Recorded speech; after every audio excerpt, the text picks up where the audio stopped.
When I first found that old letter, it wasn't like I was searching for anything special. I was just cleaning up the attic before Christmas. You know how it is, boxes of tangled lights, forgotten ornaments, and that distinct smell of old cardboard mixed with dust. I'd been putting it off for weeks, and I finally convinced myself it was now or never. I'll admit, I'm not exactly the organized type. I get distracted easily, and it's even worse when I stumble on something interesting. So when I found this tiny, crumpled envelope tucked under a stack of old newspapers, I couldn't help myself. The handwriting on it was a kid's, big, loopy letters in faded red marker. Across the front, it said, "To Santa, North Pole." For a moment, I just smiled. Took me back to my own childhood. Christmas used to be such a magical time, you know? Back when life felt simpler. I remembered writing my own letters to Santa and how much effort I'd put into convincing him I'd been good all year. There was this mix of hope and belief that anything was possible, even if it was just for one night. But this letter, it was different. I wasn't sure why, but something about it didn't sit right. It wasn't just old. It felt out of place, like it shouldn't have been there, tucked away in a house I'd been living in for years. I flipped it over and noticed the seal was still intact, though the paper looked brittle, like it might fall apart if I wasn't careful. For a second, I thought about leaving it. I mean, it was probably just an old letter someone had forgotten about. But curiosity got the better of me. I slid my finger under the flap, carefully prying it open. Inside was a single piece of lined notebook paper, folded neatly in thirds. Unfolding it, I saw more of that same loopy handwriting. It was a kid's wish list, short and simple, written with a mix of innocence and urgency. "Dear Santa, I just want one thing this year. Please bring back my dog, Buddy. I promise I'll be good forever if you do." I felt a lump in my throat. There was no name at the bottom, no hint of who this little author might have been. Just a faint smudge in the corner, like the ink had been touched by tears. It was strange. Part of me felt like I was intruding on something personal, even though it was years, maybe decades old. But the other part of me, I couldn't shake the weight of those words. It wasn't the usual, "I want a bike," or "Can I have a new toy?" This was different. This was heavier. I decided to keep the letter. Maybe it was silly, but it felt wrong to throw it away. I figured I'd ask my neighbors or family if they knew anything about it later. For now, I folded it back up and slid it into my pocket. But as I finished packing up the attic that day, I couldn't stop thinking about it. That tiny letter, just a few words scribbled on a piece of paper, had stirred something in me. Nostalgia, maybe, or curiosity. At the time, I didn't know what I'd found. I didn't know that letter was about to change everything. By the time I came back down from the attic, the letter was still nagging at me. It wasn't like I believed in Santa anymore. It had been decades since I'd written a letter to him myself, but something about this one kept looping in my mind. Who wrote it? Why was it here? And did they ever get what they wanted? I didn't think much about it at first. I mean, it was just a kid's letter, right? But the more I thought about it, the more I couldn't shake the feeling that it was unfinished, like it was waiting for something, or someone. Later that evening, I tucked it into my nightstand. Out of sight, out of mind, or at least that was the idea. But things started to get strange. The first thing I noticed was the knocking. Around 11 p.m., just as I was settling into bed, there were 3 loud knocks on my front door. Now, I don't live in a place where people just drop by. It's a quiet neighborhood, and at that hour, no one should have been outside. I grabbed my phone and peeked through the curtains. The porch light was on, but there was no one there. I waited a few seconds, holding my breath, listening for footsteps or the sound of a car driving away. Nothing, just silence. I tried to brush it off as some prank and went back to bed. But sleep didn't come easily. There was this nagging feeling in the back of my mind, like I'd missed something important. The next day, I told myself I'd forget about it. There was no point overthinking something so small. But when I opened the nightstand to grab my watch, the letter caught my eye again. Against my better judgment, I pulled it out and stared at it for a while, running my thumb over the edges. And that's when I saw it.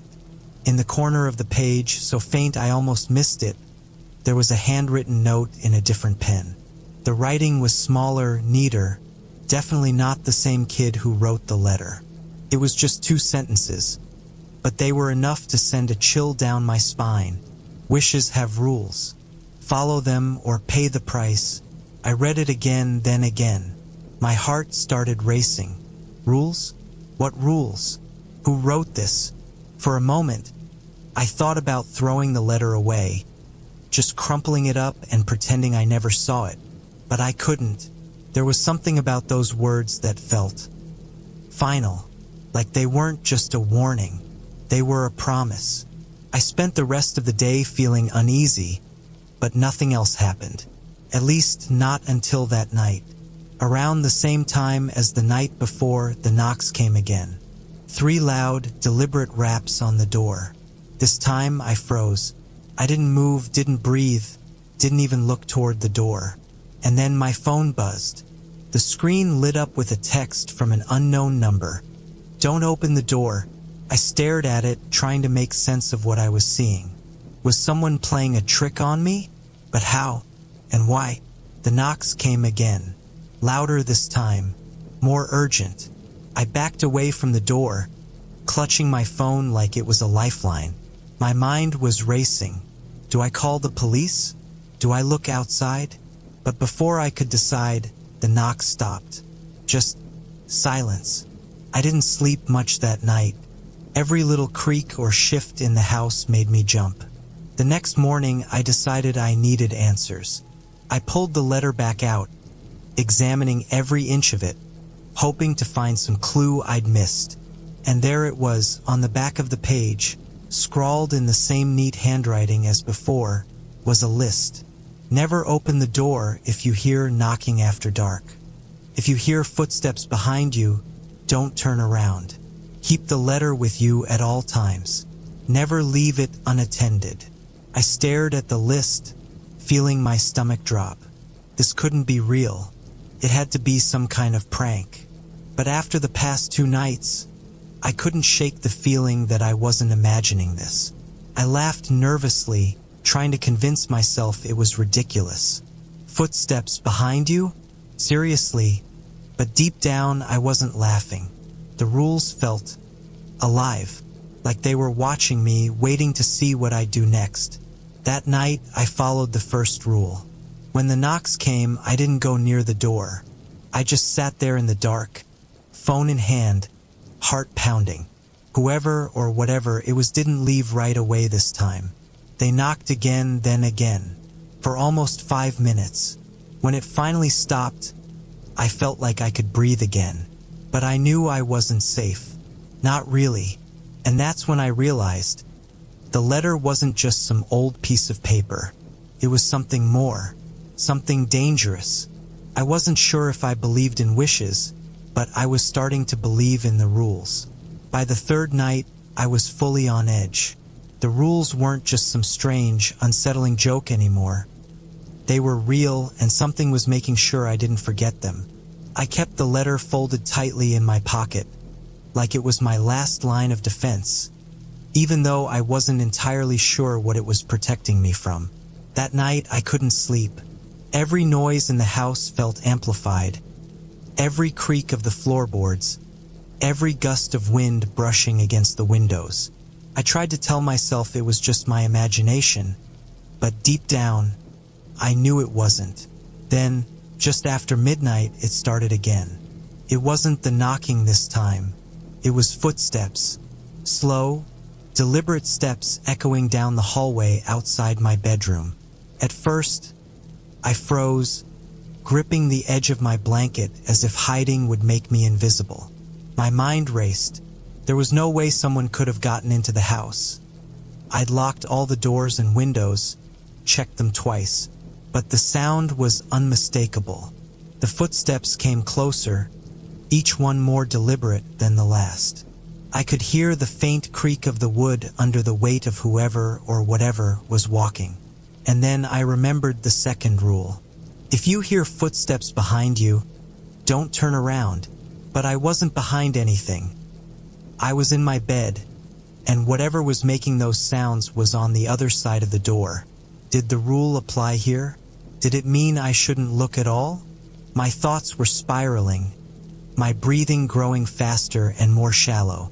The footsteps stopped right outside my door. The air felt heavy, like the room was shrinking around me. My heart was pounding so hard I thought it might burst out of my chest. I squeezed my eyes shut, clutching the letter in my pocket, repeating the rule over and over in my head like a mantra. Don't turn around. Don't turn around. And then I heard it. The handle of the door rattled softly, followed by a faint whisper. I couldn't make out the words, but the voice was low, raspy, and undeniably human. Or at least, close enough to make my skin crawl. I wanted to scream, to run, to do anything but sit there, frozen in place. But I didn't move. I didn't even breathe. After what felt like an eternity, the whispering stopped. The footsteps moved away, growing fainter and fainter until they disappeared entirely. I stayed awake until the sun came up, my body tense and exhausted, my mind replaying the events of the night in an endless loop. Whatever was in my house, it wasn't going to leave me alone. The next day, I decided I couldn't stay in the house any longer. I packed a bag, grabbed the letter, and headed for my car. I didn't know where I was going yet. Maybe a friend's place, maybe a hotel, but I knew I needed to get away. As I backed out of the driveway, I glanced at my phone. Another text from the same unknown number lit up the screen. The rules don't stop outside. I slammed on the brakes, my stomach sinking. My hands were shaking so badly I could barely grip the steering wheel. How did they know? How were they watching me? I drove aimlessly for hours, trying to clear my head, but the sense of unease followed me like a shadow. No matter how far I went, I couldn't shake the feeling that something was watching me, waiting for me to make a mistake. Eventually, I ended up at a small diner on the edge of town. It was one of those places that looked like it hadn't changed in decades. Red vinyl booths, a chalkboard menu with faded lettering, the faint smell of coffee and grease in the air. It wasn't much, but it felt normal. I slid into a booth in the back corner, trying to convince myself I was safe, at least for now. The waitress came by, her face kind but tired, and poured me a cup of coffee without asking. I murmured a quiet, "Thank you," and tried to steady my hands long enough to take a sip. As I reached into my pocket to pull out some cash, my fingers brushed against the letter. I pulled it out, unfolding it slowly, half expecting the list of rules to have changed again. But it hadn't.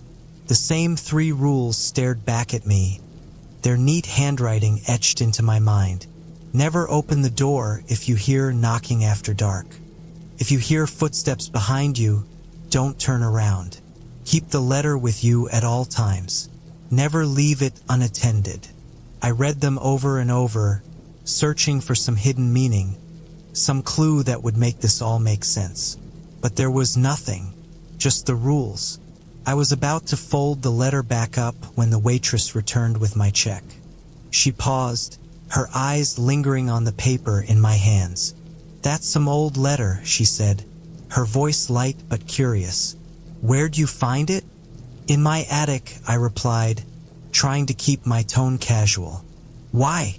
She hesitated for a moment, glancing around the diner like she was making sure no one else was listening. Then she leaned in closer, her voice dropping to a whisper. "You need to get rid of it," she said. "Whatever it is, it's not worth keeping." I frowned, confused and a little annoyed. "It's just an old letter. What's the big deal?" Her eyes darkened, and for the first time, I noticed the faint tremor in her hands. It's not just a letter. Trust me, I've seen it before, and nothing good ever comes from keeping it. Before I could ask her what she meant, she straightened up, pasted on a forced smile, and walked away. That night, I found myself back in my house, despite every instinct telling me not to go. I didn't know what else to do. Every other place felt just as unsafe, and at least here I had the rules to guide me. But as the clock ticked closer to midnight, I realized the rules weren't just instructions. They were a trap. The letter wasn't protecting me. It was keeping me bound to it. By the time the clock hit 11:45 p.m., I was sitting in my living room, staring at the letter on the coffee table like it might spring to life. The house was silent, but it wasn't a peaceful silence. It was the kind that pressed down on you, the kind that made you feel like you weren't really alone. I had the rules memorized now. Every word of them burned into my mind. But the more I thought about them, the less they felt like protection and the more they felt like a cage. Every step I took, every breath I drew, felt like I was walking along a tightrope. And that's when it started again. The knocking. 3 sharp, deliberate knocks echoed through the house. My body went rigid, my heartbeat pounding in my ears. The first rule was clear. Never open the door if you hear knocking after dark. I stayed perfectly still, hoping that whatever was out there would just go away. But the knocking didn't stop. It came again, louder this time, each strike against the door rattling in my chest. Then my phone buzzed on the coffee table. I flinched, snatching it up before the sound could break the fragile stillness in the room. It was another text from the unknown number. Don't leave the room. I swallowed hard, the lump in my throat growing tighter. My hands trembled as I stared at the screen. What did that mean? Was it just another warning? Or was something already inside? The knocking suddenly stopped. The silence that followed was heavier than anything I'd felt before. I gripped my phone like it was a lifeline, my eyes darting to every shadow in the room. And then I heard it, the faint creak of a floorboard. It was coming from the hallway. The second rule came rushing back to me. If you hear footsteps behind you, don't turn around. I froze, every muscle in my body screaming to move, to run. But I couldn't. My mind kept repeating the rule over and over. Don't turn around. Don't turn around. The sound of footsteps grew louder, closer, until they stopped just behind me. The air around me felt icy cold, like the temperature had dropped in an instant. My breathing was shallow, my chest tight, but I didn't move. A voice whispered, so close to my ear that I could feel the breath on my neck. You can't hide forever. I clenched my fists, biting down hard to keep from screaming. My instinct was to look, to confirm that this was real, but I knew the rules. Looking would only make things worse. The footsteps started again, this time circling the couch. They were slow and deliberate, like whoever or whatever it was wanted me to know it was still there. The shadows in the room seemed to shift, twisting in ways that didn't make sense. And then, for the briefest moment, I caught a glimpse of something in the corner of my eye, long, thin limbs, and a face that was barely human. I squeezed my eyes shut, gripping the edge of the couch, willing it to disappear. Minutes felt like hours, but eventually, the footsteps stopped. When I opened my eyes, the room was empty. The air was still cold, but the oppressive weight I'd been feeling had lifted, if only slightly. I grabbed the letter and held it tightly in my hands, staring down at the rules. I knew I couldn't do this anymore. Whatever the letter was, whatever it wanted, it was more than I could handle. But I didn't know how to get rid of it. The waitress's words from earlier echoed in my mind. Nothing good ever comes from keeping it. She was right. I had to destroy it. I didn't wait. I grabbed a box of matches from the kitchen and headed to the backyard, clutching the letter so tightly my knuckles turned white. The night was eerily quiet, the kind of quiet that made you feel like the world was holding its breath. I placed the letter on the ground and struck a match, my heart racing as the tiny flame flickered in the darkness. But as I lowered it to the paper, the flame sputtered out, like it had been snuffed by an invisible hand. I tried again, and again. Each time, the match went out before it even touched the letter. Panic bubbled in my chest. I picked up the letter, ready to tear it to shreds, but the moment I tried, a sharp pain shot through my hand, forcing me to drop it. I stared at the paper, untouched and pristine, and realized with a sinking feeling that it wasn't going to let me destroy it. My phone buzzed again. I didn't want to look, but I couldn't stop myself. You can't break the rules. The words sent a chill down my spine. I looked around the yard, suddenly feeling exposed. The shadows seemed to stretch and twist, like they were reaching for me. I backed toward the house, my hands shaking as I clutched the phone and the letter. I didn't know what to do. I couldn't destroy it, couldn't leave it behind, couldn't escape it. The rules were all I had, but following them felt like walking into a trap. And then, for the first time, I understood. The letter didn't just bind me to the rules, it was feeding off my fear, my obedience. Every time I followed a rule, it tightened its grip on me. But breaking them, that felt even worse. I slammed the door behind me, locking it tight, though I knew it wouldn't make a difference. The knocking started again, louder and more insistent than before. I clutched the letter, my mind racing. I had no choice. If the letter wasn't going to let me destroy it, I had to find out what it wanted. And that meant breaking the rules. I stared at the letter in my trembling hands, my heart pounding like a drum in my chest. The knocks on the door were relentless now, louder, faster, more aggressive. It sounded like whoever or whatever was on the other side wanted to break the door down. The rules were clear. Don't open the door. But I couldn't keep following them. They weren't protecting me. They were controlling me.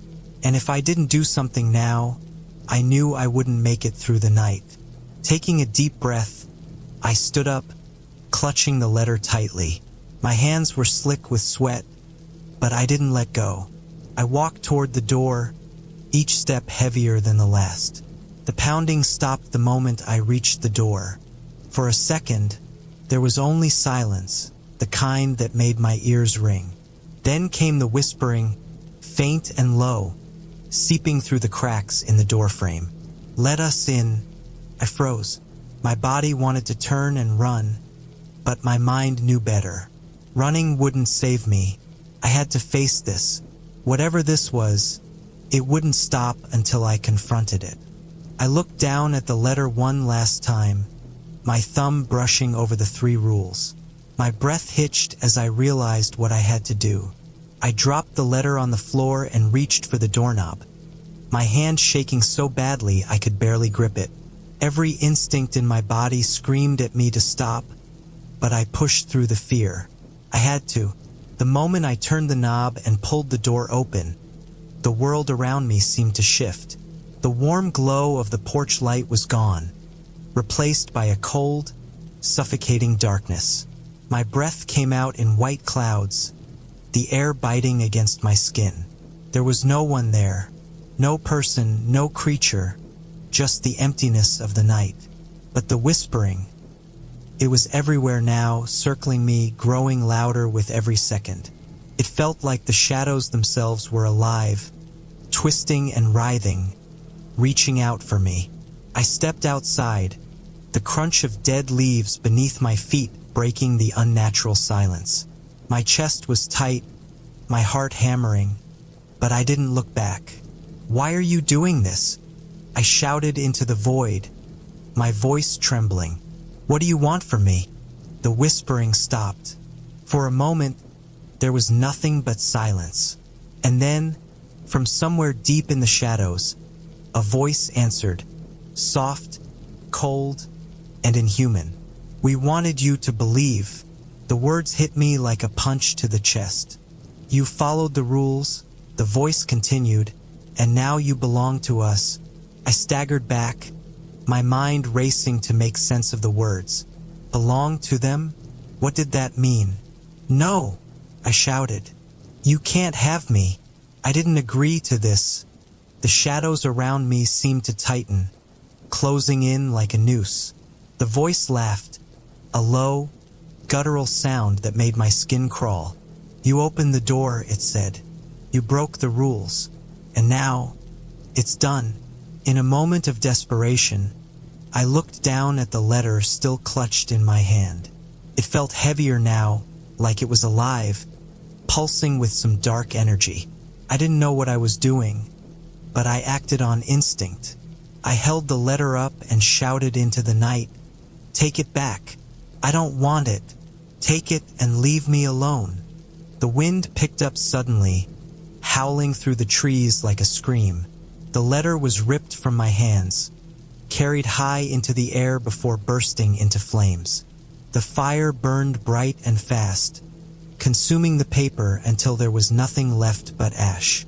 And just like that, the shadows were gone.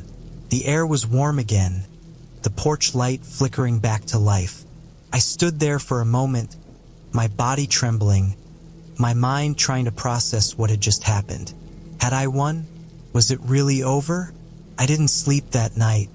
Even after the house felt normal again, I couldn't shake the feeling that something was watching me, waiting for me to slip up. The next morning, I packed my things and left. I didn't know where I was going, but I knew I couldn't stay in that house any longer. Weeks passed, and life slowly started to feel normal again. I convinced myself it was over, that whatever had happened with the letter was behind me.